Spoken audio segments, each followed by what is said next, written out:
માતાજી, હર હર મહાદેવ। આજે આપણે શ્રાવણ માસમાં રહેવાનું આવતું મંગળાગૌરી વ્રત વિશે જાણશું। શ્રાવણ માસમાં એક મંગળાગૌરી વ્રત પણ આવે છે। વ્રત કરવાથી સ્ત્રીની હરેક મનોકામના પૂર્ણ થાય છે। હર હર મહાદેવ।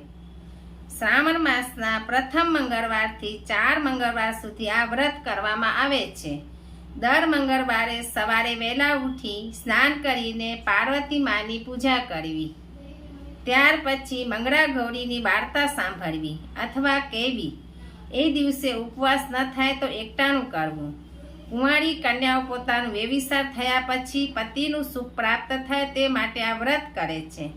પરણીને સાસરે ગયા પછી પણ આ વ્રત કરી શકાય છે।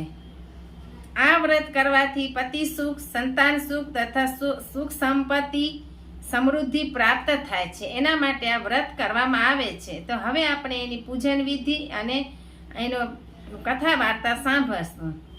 હર હર મહાદેવ। કોઈ એક ગામમાં પટેલ અને પટલાણી રહે। તે ખૂબ ધાર્મિક વૃત્તિવાળા અને દયાળુ જીવન જીવવાવાળા હતા। તેમના આંગણે આવેલાને ક્યારેય નિરાશ થવું પડતું ન હતું। તેઓ બધી રીતે સુખી હતા। તેમની પાસે સરસ મજાનું ઘર હતું। સીમમાં 50 વીઘા જમીન હતી। આથી તેઓ ખાધે પીધે ખૂબ સુખી હતા। પણ પટલાણીએ હજુ સુધી પેટ માંડ્યું ન હતું।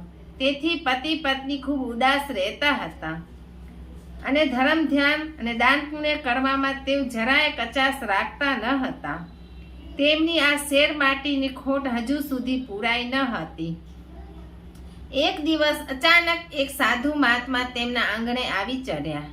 પટેલ પટલાણીએ તેમનો ભાવભીનો આદર સત્કાર કર્યો। આથી પ્રસન્ન થઈ સાધુ મહારાજે પટેલને પાર્વતી માનું તપ કરવા કહ્યું। પટેલ તો સાધુ મહારાજે બતાવેલા શંકર પાર્વતીના મંદિરે જઈ પાર્વતી માનું તપ કરવા લાગ્યો। તેની ખરા અંતરની ભક્તિ જોઈ માં પાર્વતીમાં પ્રસન્ન થયા અને તેને વરદાન માંગવા કહ્યું। પટેલે મા પાસે પુત્રની માંગણી કરી। તેના જવાબમાં પાર્વતી માં બોલ્યા, હે વત્સ, તારા નસીબમાં સંતાન યોગ્ય નથી, સંતાન યોગ છે જ નહીં।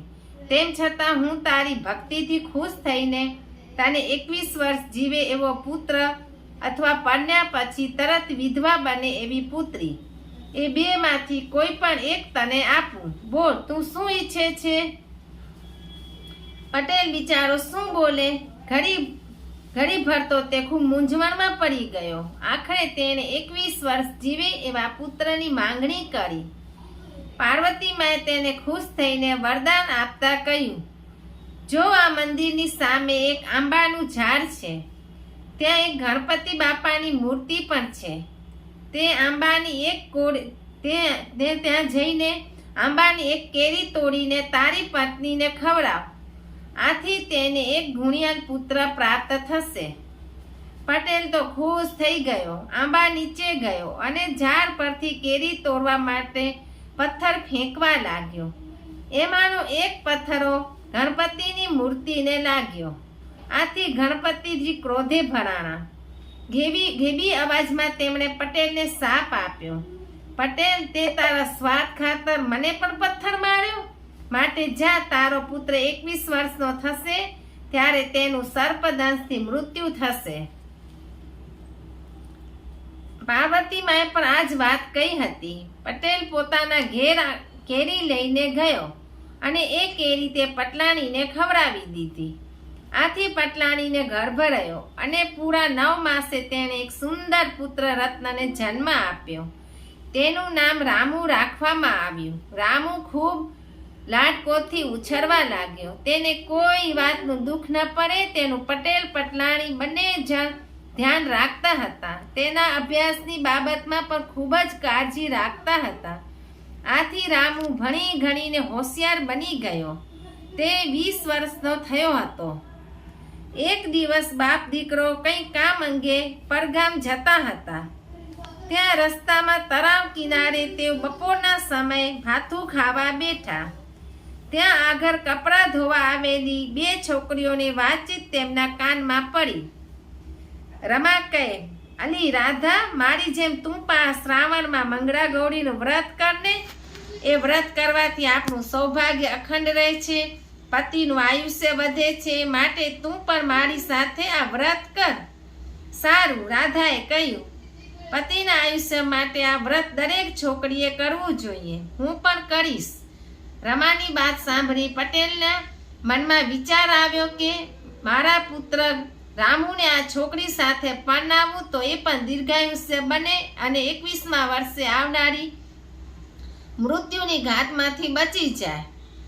એમ વિચારી તેઓ પેલી છોકરીઓની પાછળ ગામમાં આવ્યા અને રમાને ઘેર જઈ ચઢ્યા. રમાના પિતા જોઈતારામ તેમની જ્ઞાતિના હતા, અર્થાત તેઓ પણ પટેલ જ હતા અને પોતાની દીકરી રમા માટે સુયોગ્ય વરની શોધમાં હતા.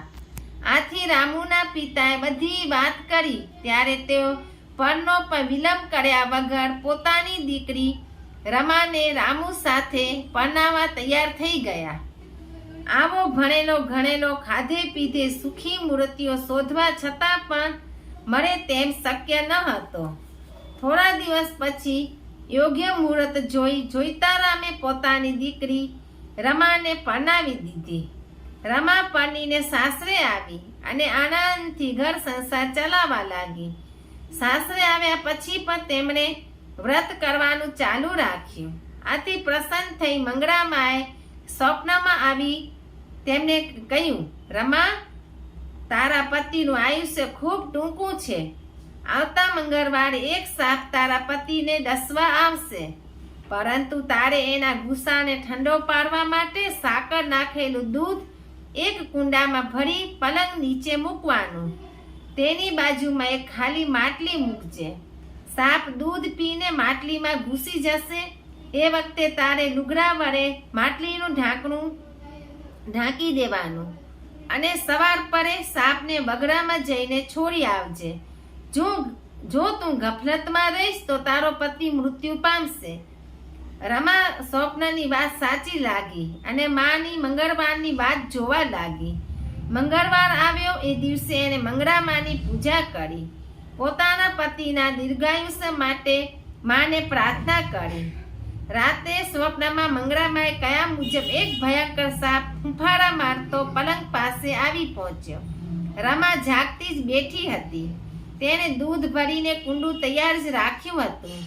સાપે બધું દૂધ પી ગયો અને સરકતો પલંગ પર ચઢવાના બદલે માટલીમાં પેસી ગયો. રમાએ ચપ લઈને માટલીનું મોં લુગડા વડે ઢાંકી દીધું. મંગળામાની કૃપાથી રમાનો ચૂડી ચાંદલો અખંડ રહ્યો. તેણે આદરેલું મંગળા ગૌરીનું વ્રત ફળ્યું. બીજે દિવસે સવારે રમાએ સાસુ સસરા તથા પતિને સગડી વાત કઈ સંભળાવી અને સાપને વગડામાં જઈ છોડી મૂક્યો. તેની વાત સાંભળી સૌ હરખાઈ ઉઠ્યા. આખા ગામમાં રમાની વાહ થવા લાગી. ગામની અન્ય સ્ત્રીઓ પણ મંગળા ગૌરીનું વ્રત કરવા લાગી.